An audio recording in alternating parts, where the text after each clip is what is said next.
Shalom, amados! Sejam todos bem-vindos a mais um vídeo do canal Berahot. Nós estamos aqui para meditarmos um pouquinho na paraxá dessa semana, na porção dessa semana. Nós começamos nessa semana a estudar o livro de Devarim. Dentre as 54 porções, essa é a primeira porção do livro de Devarim. Desde já, seja bem-vindo.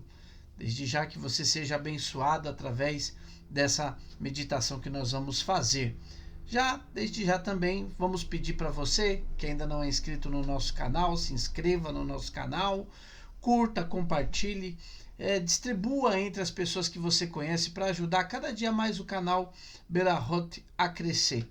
Nós estamos aqui num propósito de cada dia mais irmos abrindo, revelando aquilo que, alguns segredos que a Bíblia tem e que quando você estuda ela na sua forma original, a gente acaba descobrindo alguns segredos que são ocultos.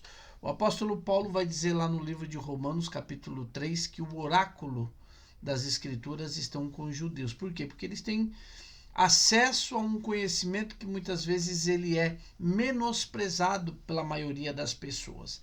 Então, a nossa intenção é fazer com que você cada dia mais tenha acesso a esse tipo de segredo. Então, desde já nos ajude a fazer o canal Berahot crescer cada dia mais e com isso todos nós sermos abençoados. Como eu já falei com vocês, hoje nós vamos a primeira porção do livro de Devarim. É o primeiro estudo que nós temos. A porção de Devarim vai do capítulo 1 e o verso 1 até o capítulo 3 e o verso de número 22. Então, uma característica bastante importante que a gente precisa entender, o livro de Devarim ele é conhecido no meio teológico como a segunda lei. Por quê? Porque, na verdade, o livro de Devarim todo, ele foi escrito, ele foi citado por Moisés em poucos dias antes da sua morte, quando o povo venceu os midianitas, e Deus havia dito para Moisés fazer a guerra contra os midianitas, porque depois Moisés iria ser juntado ao seu povo. Então, Moisés vence a guerra contra os midianitas e agora ele vem para a beira, próximo ao Rio Jordão, onde vai ser a travessia para efetivamente Israel começar a conquistar a terra prometida, apesar de a tribo de Ruben, de Gade e a meia tribo de Menache de Manassés, fica do lado de cá do Jordão, porque eles, após vencer Og e Bashan, eles veem que aquela terra é boa para criar gado, e eles decidem pedir para Moisés que eles fiquem ali para poder usufruir daquela terra. Então, de certa forma, já começou a conquista da terra, porque a terra do lado de cá do Jordão vai passar a ser também território de Israel. Não era, a princípio, não era essa a promessa era só do Jordão para dentro, mas o povo quis ficar e Deus concordou com que eles ficassem através de Moshe. Então, Moshe junta o povo, senta o povo ali na beira do rio Jordão e começa a relembrar a lei para o povo. Para quê? Para que o povo entenda, para que o povo... aquela era uma geração que muito pouco daquelas pessoas viram o que aconteceu no Sinai, quando Deus se revelou de uma forma extraordinária. Tanto que quem tinha mais de 20 anos, quando do pecado dos espias, todos morreram no deserto. Então, agora tem uma geração que, no máximo, quando aconteceu aquele evento do Monte Sinai, quando o monte fumegava e Deus se revelou de uma forma tremenda, de repente, agora, quem naquela época tinha mais idade, o mais velho tinha 19 anos, porque quem tinha 20 anos para cima morreu no deserto. Então, é uma geração que não viu, a sua grande maioria não viu o que aconteceu no Sinai. E Moisés vai relembrá-los do que aconteceu no Sinai para que eles pudessem entender o que a Torá, o que a lei estava mostrando para eles. Então, isso aqui já traz um ensinamento tremendo para nós, que nós nunca devemos nos apoiar no conhecimento que nós temos. Os sábios dizem que uma pessoa que não estuda, ela já está regredindo. Então, nós precisamos sempre, a nossa fé, o apóstolo Paulo, ele vai dizer, né, Shaul Hachalia, o apóstolo Paulo, ele vai dizer lá em Romanos, capítulo de número 12, ele vai dizer assim, olha, não vos conformeis com este mundo, mas transformai-vos. Transformar como, Paulo? E ele vai dizer o seguinte, transformai-vos pela renovação do vosso entendimento. Então é importante a gente sempre estar lembrando, sempre estar estudando, sempre estar buscando a Deus para que nós possamos ter um crescimento espiritual. Esse crescimento espiritual, ele é quem vai nos fazer avançar, vai nos fazer cada dia mais termos mais confiança no eterno. Então, é importante isso para nós, estarmos sempre prontos. E Moisés, ele vai sentar o povo para que o povo ouça novamente a lei, para que o povo aprenda. Se tem alguma dúvida, é hora de tirar a dúvida, porque daqui a pouco tinha um monte de mandamentos que só seriam cumpridos dentro da terra de Israel. E era necessário, amados, que o povo tivesse total conhecimento. Então, Moisés eu vou morrer, mas antes de morrer, deixa eu fazer o seguinte, deixa eu ensinar novamente tudo o que eu já ensinei para vocês. Às vezes, nós não queremos ter paciência com pessoas que precisam de uma ministração, de 2 ministrações, de 3 ministrações, e existem pessoas que, infelizmente, elas têm muita dificuldade para crescer espiritualmente e sempre vão estar precisando da ajuda de alguém que venha lhe socorrer. É para isso que o apóstolo Paulo vai dizer que Deus deu uns para pastores, outros para mestres, outros para doutores, mas não é para nós que temos algum chamado de Deus para a nossa vida, para nós ficarmos nos vangloriando ou querendo ser superiores aos outros. Yeshua disse, quem quiser ser o maior tem que servir mais. Então, a pessoa que tem realmente uma vocação de Deus para fazer algo tremendo, ela vai primeiramente servir. Ela não quer ser servida. Yeshua, quando ele está ali para fazer a última ceia, né? Aquela última Páscoa que ele vai fazer com os seus discípulos, ele vai dizer para eles assim, eu ansiei muito. E antes de começar, o que ele faz? Ele pega uma toalha e vai lavar o pé de todos os seus apóstolos. Então, a pessoa que tem um dom, ela é um servo maior. Hoje em dia, as funções, a qualidade que Deus dá para as pessoas, elas servem para que a pessoa cresça acima dos outros, pise nos outros, né? Seja mal educada com os outros, seja grosseiro, isso não é para o que Deus nos chamou. Moisés, ele poderia falar, bom, eu já vou morrer mesmo, que se vire aí vocês, eu já falei, já ensinei, já deixei escrito, mas não, Moisés, ele vai morrer, ele sabe que ele vai morrer, né? E ele vai fazer o seguinte, deixa eu ensinar esse povo mais uma vez. A pessoa que tem amor por ensinar de verdade, né? Não aquela pessoa que faz do ensino apenas uma forma de crescer financeiramente, moralmente, socialmente, porque tem pessoas que elas são assim. Infelizmente, ela tem um dom e ela usa aquele dom para que ela possa ter uma vida melhor do que ela teria se ela estivesse trabalhando. Melhor do que ela teria se ela estivesse fazendo aquilo que é necessário. Mas, mais uma vez, não foi para isso. Moisés é chamado na Bíblia de o homem mais humilde do mundo. E ele usa essa humildade para, mais uma vez, ensinar. Então, a pessoa que tem o amor, que tem o prazer de ensinar, de estar mostrando, ela vai usar o seu dom, a sua habilidade, a sua qualidade para que ela possa realmente abençoar a vida das pessoas que estão ao seu redor. Então, é o que Moisés vai fazer. Ele senta o povo, sentem aqui, porque vocês precisam aprender. Mais uma vez, vamos lá que eu vou relembrar vocês o que vocês precisam aprender para entrar na terra prometida.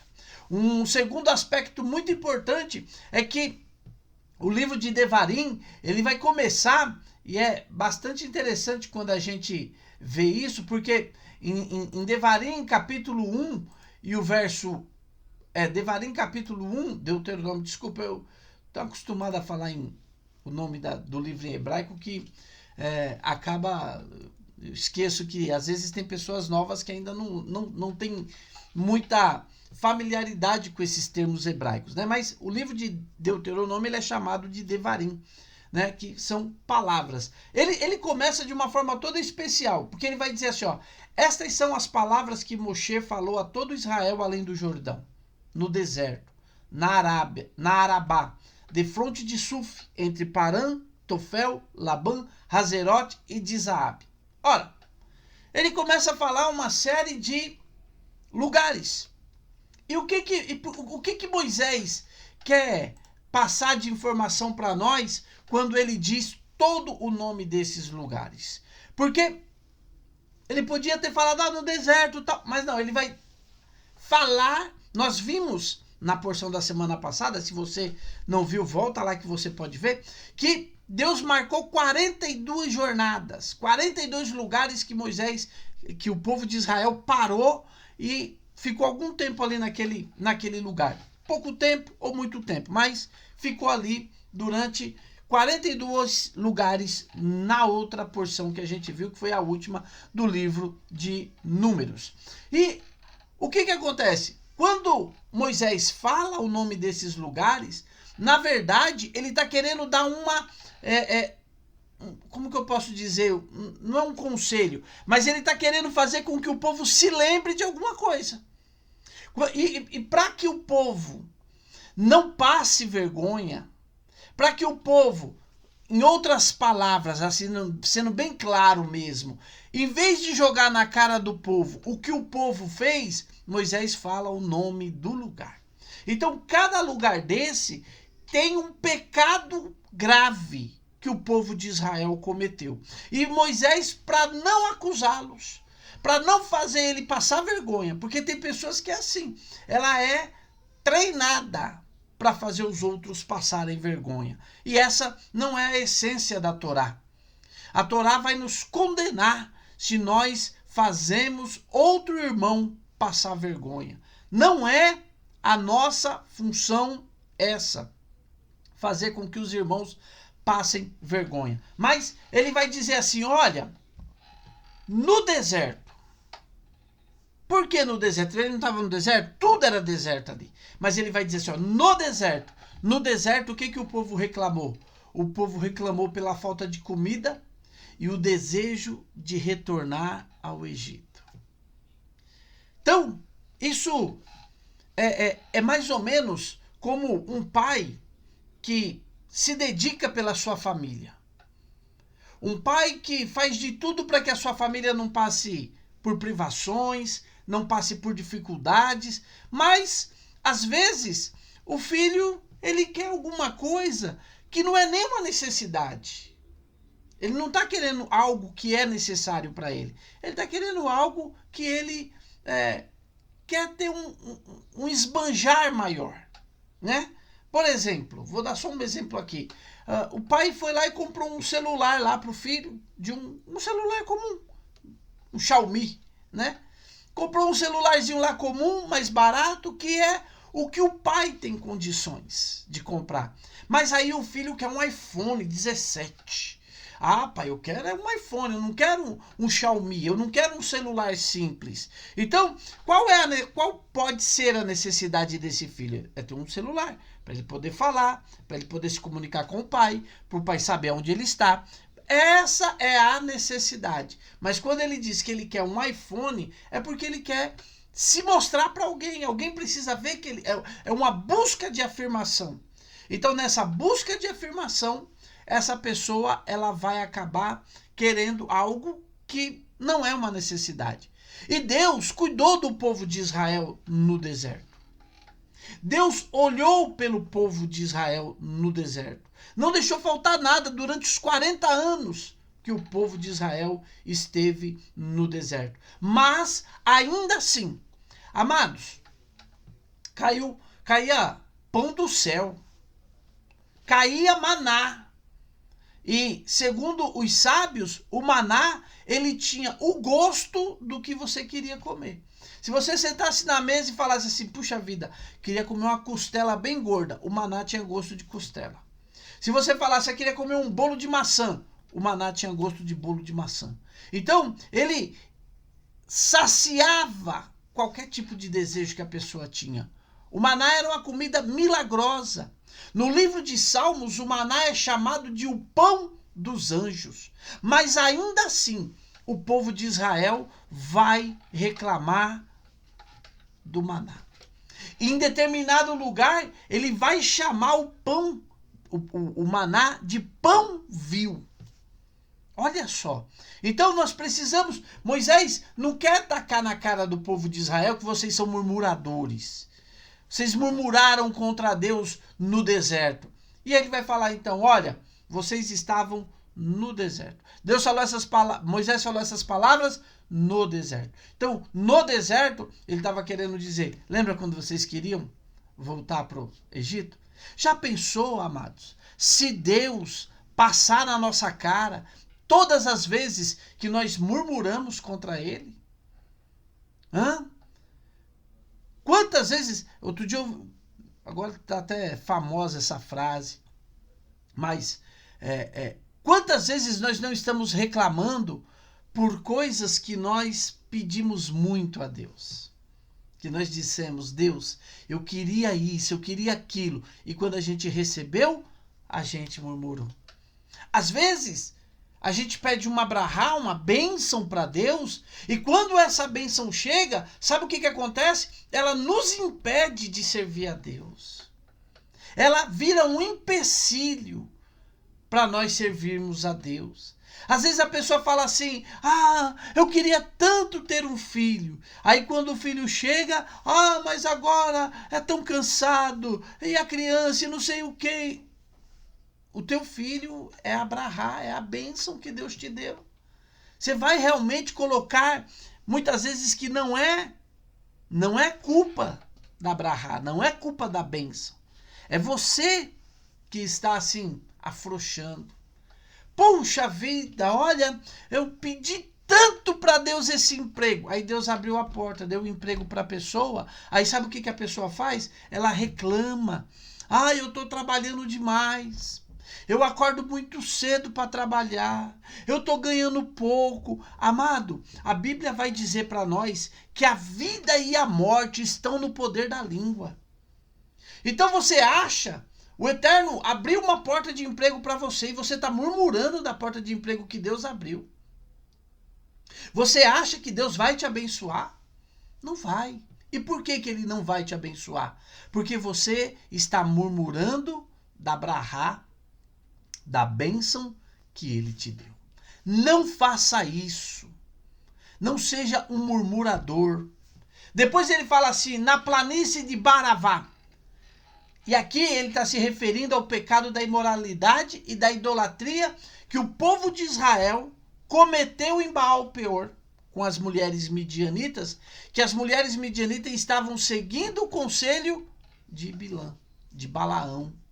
Balaão ensinou as mulheres a seduzir os homens. E lá em Baal-Peor não foi só o pecado da prática sexual, foi também um pecado de idolatria. Eles acabaram, segundo os sábios, o culto, né, aquela divindade de Baal-Peor, eles comeram e aquilo, eles não estavam acostumados a comer comida que não era maná. Eles comeram, deu um desarranjo intestinal e eles evacuavam. E quando eles iam para um quartinho lá para evacuar, lá dentro tinha uma imagem. E o culto àquela imagem era justamente evacuar na frente daquela imagem. Então, eles cometeram dois pecados: o pecado de imoralidade sexual e o pecado da idolatria lá em Baravá. E lá eles cometeram esses dois pecados e eles acabaram sendo relembrados por Moisés. Já lembra de Baal Peor, que aconteceu lá? Vocês estão cientes? E nesse pecado, a Bíblia diz que começou uma praga, porque o povo de Israel, quando cometia um pecado grave, morria quem fazia o pecado e já vinha uma praga e já matava um bocado. Então, Deus, através de Moisés, está relembrando o povo do pecado que eles cometeram lá em Baal Peor. Depois ele vai falar fronteiro ao Mar Vermelho. O Yansuf alude à falta de fé demonstrada nas margens do mar quando o povo entrou em pânico com a aproximação do exército de Faraó. Amados, Deus tirou o povo do Egito, o povo está andando, o povo vai chegando próximo do Mar Vermelho, aí eles começam a ver o Faraó. Mas a Bíblia vai dizer que quando o Faraó está vindo, de repente, a terra onde o Faraó está vindo com o seu exército, ela vira uma areia movediça e começa a prender as carroças. E o Faraó continua, daqui a pouco os anjos começam a tirar as rodas das carroças. E o povo está vendo tudo isso. Mas o povo está reclamando, o povo está com falta de fé. Nós precisamos entender, e quanto mais nós falamos, eu acabei de falar para vocês, que a vida e a morte está no poder da língua. O que eu quero dizer com isso, queridos? Eu quero dizer que você precisa tomar cuidado, sabe por quê? Porque é o seguinte, queridos. Se você fala que crê em Deus, Deus vai querer mostrar para você, não é para ele, ele sabe até onde você confia nele. Deus vai querer mostrar para você até onde você confia nele. Então tem hora que você fala assim, não, porque Deus é aquele que, como diz lá no livro de Êxodo, né? Eu sou o Senhor que te sara. Ah, ele é o Senhor que te sara, Jeová Rafá. O pessoal fala, né? Ah, é o Jeová Rafá, o Senhor que sara. Aí ele pega e te deixa enfermo. Aí quando você está enfermo, sabe o que você faz? Você murmura. Em vez de você orar, uma vez eu tive uma experiência, eu era jovem ainda, solteiro e tal, e já era um pregador, né? Já era um labaredinha. E aí eu buscava muito a Deus, orava, jejuava e tal. E eu comecei a orar para Deus me usar para curar as pessoas. Deus, quando eu orar pelas pessoas, cura e tal, não sei o quê. Maravilha. Eu comecei a orar, pedindo isso para Deus. De repente, amados, eu comecei a ficar doente. Vira e mexe, eu estava doente. E aí eu fui orar, falei para Deus. Numa das minhas orações eu falei para Deus, mas Senhor, eu estou pedindo para o Senhor me capacitar para eu orar e as pessoas serem curadas e eu estou doente. E aí Deus me fez sentir o seguinte, se você não ora por você, como é que você vai orar pelos outros? A partir daquele dia eu lembrei, aprendi uma coisa muito séria. Eu vou primeiro orar por mim. Depois que eu orar por mim, aí eu vou atrás de orar pelos outros. Mas primeiro eu vou orar por mim. Então isso é uma coisa que nós precisamos colocar em prática. Se eu estou falando que Deus é o provedor, irmão, quando acabar a comida na tua casa, creia, o Deus da providência vai providenciar. Quando você fala que Ele é o Senhor que te sara, quando chegar a enfermidade, descansa, Ele vai sarar. Vou contar uma experiência para vocês, porque quando a minha filha estava no final da gestação dela, uma médica falou que estava desconfiada que a minha neta estava com problema no coração, que é um problema sério e tal, que ia precisar de cuidados especiais e tal. E a minha filha chegou nervosa em casa, tal, nervosa no sentido de, né, apreensiva, normal, uma mãe grávida, a filha nascer, preocupada com isso. E aí eu peguei e falei para ela assim, fica tranquila, pode ficar tranquila. Eu falei para ela bem assim, eu conheço o engenheiro que projetou essa neném. Se tem alguma coisa aí na barriga, ele pega a chave de fenda dele lá e conserta. Pode ficar tranquila, neném vai nascer sem problema nenhum. E Baruch Hashem, graças a Deus, a neném nasceu perfeitinha. Sabe por quê? Porque ele é o Senhor que nos sara. Mas ele vai falar, vamos ver se você confia mesmo. Aí ele fala, olha, você vai lá no médico, o médico fala, ó, não tem mais jeito, hein? Aí você faz o quê? Você se desespera, eu vou morrer. Ou você vai simplesmente falar, eu confio no Senhor que me sara, no que tem todo o poder. Então, o povo de Israel, na beira do mar, com a promessa de que ia ser liberto, eles estão com medo. Eles estão duvidando, eles estão tendo falta de fé. Se Deus te fez uma promessa, fica tranquilo. Fica tranquilo. Ele vai falar para Jeremias, Jeremias, o que você está vendo? Eu estou vendo uma vara de amendoeira. Viste bem, Jeremias. Viste bem, porque eu velo pela minha palavra para cumpri-la. Então, não fique com medo, não fique assustado, fique tranquilo, porque o Deus que cuida de você, ele é fiel. Depois, ele vai citar Parã. E Parã é um lugar sério. Por quê? Porque refere-se ao devastador pecado dos espiões. Amados, a Bíblia vai dizer assim, ó, no primeiro mês do segundo ano, eles chegaram em Cades Barneia. Cades Barneia era o último ponto antes de adentrar a terra. E na hora de adentrar na terra, eles vão falar para Moisés, em vez deles tomarem atitude para tomar a terra de vez, eles vão falar, vamos mandar espias. E mandaram 12, 10 voltaram falando mal. E a Bíblia diz que naquela noite que eles ouviram os espias, o povo todo chorou a noite toda. E por causa desse choro, um choro inútil, um choro que não se tinha motivo para chorar, Deus falou para eles, faz o seguinte, agora vocês vão ficar 40 anos no deserto, para vocês poderem chorar em paz, chorar do jeito que vocês vão achar motivos para vocês poderem chorar de verdade. Então, tome muito cuidado, irmão, tome muito cuidado.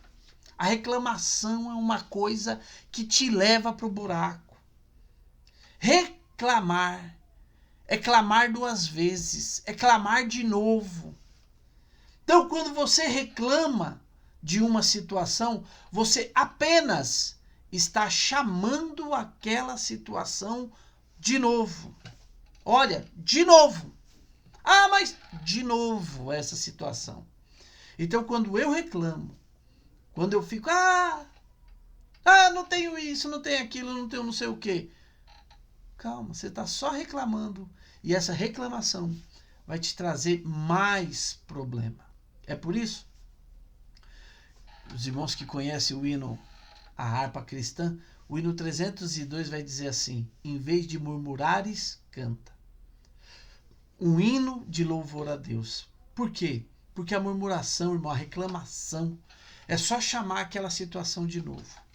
Tá doendo. Tá doendo e você tá aí reclamando? Vai doer de novo. Vai continuar doendo. Vai doer mais. Então comece a ser grato. Comece, Deus, eu não sei o que o Senhor quer comigo, mas eu confio no Senhor. E isso vai fazer com que o Senhor possa agir de verdade na tua vida. Porque o salmista Davi, ele vai dizer uma coisa que eu sempre procuro pôr na minha vida como prática. Ele diz assim, Senhor, põe uma guarda na minha boca. Ele não quer uma mulher cuidando da boca dele. Uma guarda. É um batalhão de soldados cuidando da minha boca. Por quê? Porque tem hora, irmão, que a gente abre a boca para falar e o nosso silêncio seria muito melhor. O nosso silêncio seria muito... Salomão vai dizer que o tolo, quando se cala, ele se passa por sábio. As pessoas têm um ditado que diz assim, pior do que alguém achar que você é um idiota é você abrir a boca e confirmar que é mesmo um idiota. Então, em Parã, ele vai falar sobre o pecado dos espias. Os espias foram lá, viram a terra e não tiveram o olho bom para ver o que a terra tinha a oferecer. Depois ele vai falar Itofel e Lavã. Alude às murmurações ingratas contra o maná, quando eles chamaram o maná de pão vil. Meu Deus do céu, já pensou? O pão dos anjos foi chamado de pão vil. Estamos fartos, Moisés, de comer este pão vil. A gente quer carne. Tem pessoas que é assim, infelizmente. Ela, olha, não, eu tenho que satisfazer a minha vontade. E às vezes Deus vai nos privar de coisas que é justamente para nós dominarmos a nossa vontade. Amarrarmos a nossa vontade debaixo da autoridade do Eterno. Então, entre Tofel e Lavã foi aonde eles murmuraram contra o maná, dizendo que o maná era um maná vil. E a Bíblia diz que Deus mandou cordonizes e quando eles comiam cordonizes, a carne saiu pelo nariz. E começou uma praga. E já um bocado de gente morreu nessa praga. Depois ele vai falar de Hatzerote. Relembra indiretamente a rebelião de Corá, que ocorreu nessa localidade. Além da fofoca do Lashon Hará de Miriam sobre Moshe. 2 pecados, um pecado comunitário, porque juntou 253 homens para questionar a autoridade de Moisés e o sacerdócio de Arão. E quando Moisés termina de passar por essa luta, de ser questionado na sua autoridade, de ver Arão sendo questionado de ser o sumo sacerdote, quando ele termina de passar por isso, ele vai encontrar a irmã dele falando mal dele. É assim, irmãos. Infelizmente, muitas vezes, quando as pessoas não têm elevação espiritual, se você procura fazer as coisas corretamente, não, a pessoa vai achar um motivo para poder reclamar, para poder falar mal de você, para poder dizer que você está errada.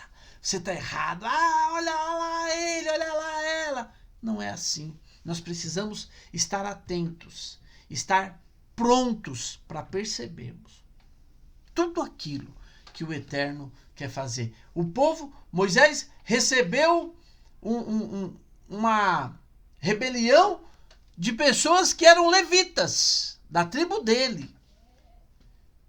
Isso fala de um ataque de alguém próximo. E depois ele vai ter um ataque de mais próximo ainda, que é Miriam, que é sua irmã, uma profetisa. Uma profetisa, uma mulher elevadíssima. Profetiza Miriam. E ainda assim, caiu no pecado do Lashon Hará. São essas coisas que nós precisamos ficar atento. Tem hora que a gente quer falar mal dos outros, quer falar mal das pessoas, mal do governo, do não sei o quê. Irmão, seja equilibrado. Tem um ditado que é bom, guarda esse ditado para a sua vida. Se você não tem uma palavra de bênção, cala a boca. Se você não tem uma palavra de bênção, cala a sua boca, porque é muito melhor. Depois de Hatzerote, ele vai falar sobre Dizahav. O que é Dizahav? Ele vai fazer uma alusão ao pecado do bezerro de ouro. Por quê? Porque o povo, Moisés falou, vocês ficam aqui, eu vou subir, o Eterno vai me dar instruções e eu vou descer. E o povo vou ficar 40 dias lá. E o povo se perdeu na contagem. Daqui a pouco o povo chega para Arão e fala, Arão, a gente não sabe o que aconteceu com Moisés. E Arão vai falar, olha, então traz ouro e vamos ver o que vai dar. Ele tira o ouro, joga no fogo e sai um bezerro de ouro. E quando o povo é questionado sobre esse pecado, sabe o que eles fazem, irmãos? Eles vão querer jogar a culpa em Deus. Talvez você nunca ouviu falar disso, mas eles tentaram jogar a culpa em Deus. Sabe por quê? Eles falaram assim, o Senhor deu muito ouro para o povo. Se não tivesse dado ouro, não tinha um bezerro de ouro. Olha, amados, tem pessoas que é assim. Tem pessoas que, quando Deus abençoa ela, aí ela faz alguma coisa, mas é porque eu tinha um carro zero, é porque eu tinha um cargo de chefia, é porque eu tinha... Não, é porque você não tem caráter para ser uma bênção, para ser um abençoador. Você, infelizmente, é uma pessoa que não tem capacidade de saber lidar com a brahá que você tem na sua vida. Então, o povo quis dizer para Deus o seguinte: olha, se o Senhor não tivesse dado tanto ouro, nós não teríamos pecados. Não, você pecou porque você não tem o caráter ajustado para não pecar. Não adianta você falar, não, é porque a luta. Não adianta, é você. E nós precisamos ter essa consciência.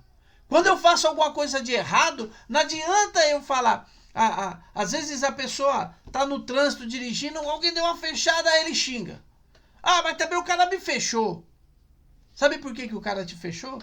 Capítulo 8 de Deuteronômio, nós vamos falar sobre isso. Capítulo 8, Deus fala assim, sabe, eu te pus no deserto, provei, deixei você passar fome. Sabe para quê? Para mostrar o que estava dentro do teu coração. Quando você xinga na rua, quando você xinga, quando você murmura, é Deus mostrando para você o que tem dentro do seu coração. Então, o povo tentou aqui culpar Deus por esse pecado. Eu não vou me deter muito, mas eu quero um outro aspecto que eu achei muito importante, muito interessante nesse trecho, porque 5 vezes Moisés vai usar o termo de dizer o seguinte: virai-vos, ou viramos. Em Deuteronômio 1:40 ele diz: quanto a vós, porém, virai-vos e partir para o deserto pelo caminho do Mar Vermelho. Deuteronômio 2:1 ele vai dizer: depois viramo-nos e caminhamos para o deserto. 2:3 basta de rodeardes este monte, virai-vos para o norte. 2:8 assim pois passamos por nossos irmãos os filhos de Esaú que habitam em Seir, desde o caminho da Arabá, de Elate e de Ezion-Geber. Depois nos viramos e passamos pelo caminho do deserto de Moabe. E 3:1 vai dizer: depois nos viramos e subimos pelo caminho de Bazã. Então, o que eu quero dizer aqui? A gente tem que ter sensibilidade na hora que a gente precisa mudar a direção que nós estamos andando. Tem hora que você está andando. Cada passo que você dá no caminho errado é um passo a mais que você fica longe do seu objetivo. Quando você para de andar no caminho errado, pronto, pelo menos a tua distância do teu objetivo não aumenta. E se você retornar e começar a voltar, é cada dia um passo a menos que você precisa dar para chegar no teu objetivo. Então você precisa entender, quando a Bíblia diz virai-vos ou viramos, qual é a direção que você está andando? A Bíblia vai dizer para nós assim, ó, andando para frente, firmemente, crendo no Senhor, porque Deus, ele nos deu uma direção a caminhar. Deus nos deu um caminho para nós traçarmos. Será que você está andando no caminho que Deus mandou você andar? Ou será que você está fugindo do teu caminho? E cada dia que você foge, é uma luta a mais que você consegue.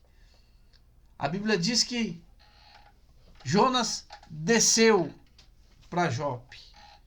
Depois ele desce para o porto. Depois ele desce para o porão do navio. Depois ele desce para a barriga do peixe. Depois ele desce para o mais profundo do mar. Sabe por quê? Porque assim é a vida de quem não consegue caminhar por onde Deus determinou. Ele está sempre descendo. Ai, minha vida tá... Você vai descer. E vai continuar a descer. Então, dá uma olhadinha. Você está andando na direção correta? Você está fazendo o que Deus quer que você faça de verdade? Ou você precisa mudar o rumo hoje? Ou você precisa mudar a tua direção? Então, tome cuidado para que você não perca tempo na sua vida andando por caminhos que não vão te levar a lugar nenhum. Lá no final, você vai reconhecer que, olha, não foi bom o caminho que eu andei.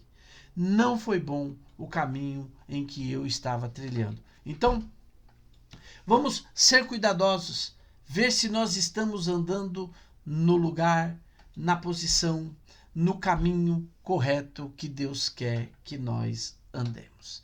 Meu querido e minha querida, muito obrigado para você que chegou até aqui. Mais uma vez eu vou pedir para você, compartilhe esse vídeo com seus amigos, ajude o canal Berahote a crescer. Se você ainda não é inscrito no canal, se inscreva, curta, compartilhe, ative o sininho para você ser notificado todas as vezes em que nós lançarmos um vídeo novo. Eu espero você no próximo vídeo do canal Berahote. Até lá, que o Eterno te abençoe. Beshem Yeshua HaMashiach.